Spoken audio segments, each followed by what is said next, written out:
Okay friends, Coach Tom back here on week 3. It's Monday. We're talking about the idea of offensive versus defensive positioning.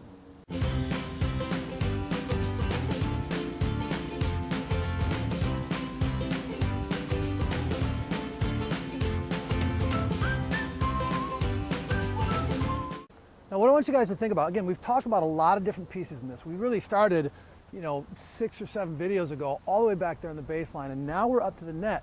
But there are things that we need to kind of think about and consider before we actually hit the volley. So what it comes down to in this video, guys, is are you in an offensive, defensive, or neutral position, right? The idea when you're going to the net is that you're in an offensive position, but you may have been drawn in by a drop shot, and now you're kind of scrambling to recover your balance, to recover some position. You've got to know, hey, I'm in a defensive position here.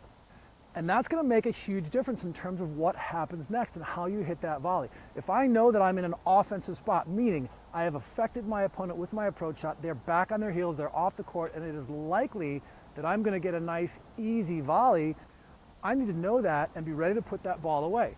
Likewise, if I've hit kind of a crappy approach shot and my opponent is about to rip one at my head, I got to know that too, because that mentality is different than the offensive mentality. So again, we talked about it last week, but make sure you guys that if you are offensive, right, you're here, you're nice and tight, and I've got that brain working thinking, okay, this is what's going to happen. The ball's going to come to my forehand and I'm going to pop it into the open court, nice, easy, and in control. I have that in my head. Now, if you have that offensive mindset, that's great. And if they rip a ball at you and you have to switch to defense, that's fine, that happens. But if I didn't hit such a great approach shot, I got to be back here with that defensive mentality. The idea that I'm nice down and I'm down nice and low. I'm kind of hunkered into that spot where I'm just getting my racket on the ball. I've kind of at this point, I don't want to say I've lost the point, but I've certainly lost my advantage. If I'm back here and I'm defensive and somebody hits this great shot that I'm probably at this point or should be expecting them to hit, I can't think I'm going to hit a winner off of that ball. I have to kind of think with that defensive mindset, how can I get myself back to neutral before I can then maybe get myself back into an offensive position before I can then win that point? And that's key to understanding kind of what we're going to do out here, you guys. You have to understand defense to offense. That takes some time. That takes some ability to transition from one to the other. If you're in a defensive position, you have to know I'm not going to win this point on this next ball. All right, so this next point here, it's a really good example of this offense versus defense and neutral kind of thing.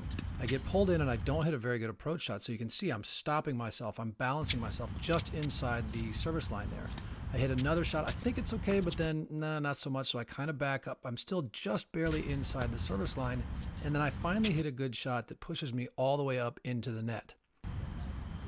Now, Emily doesn't end up getting that ball back, which was fine, but again, if you're looking, I'm here, I hit a decent but not great approach shot, so I stop inside the service line. I hit another shot that's really not very good. I don't get much closer. I finally hit a good volley that I look up and I see her off position, and so I close in to finish that next shot.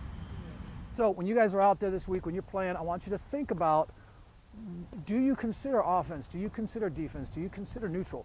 What's going on the court with your opponent, with yourself, that determines offensive, defensive, or neutral positioning. So come back on Wednesday, you guys. We'll quickly touch on an approach shot versus an approach volley and the benefits to each one. As always, keep it fun, keep it simple, and I'll see you soon.